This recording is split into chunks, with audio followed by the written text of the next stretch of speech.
Hello everyone, welcome back to another video. Today I will show you how to fix Android hotspot not turning on. So you have to just open the setting on the Android device.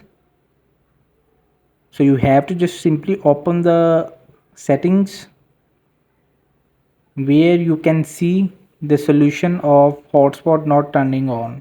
So when it's open the setting, you have to click to the other wireless connections where you can find the personal hotspot, and you have to click to the personal hotspot and make sure the personal hotspot gets on, and you have to go back and check to this your mobile data.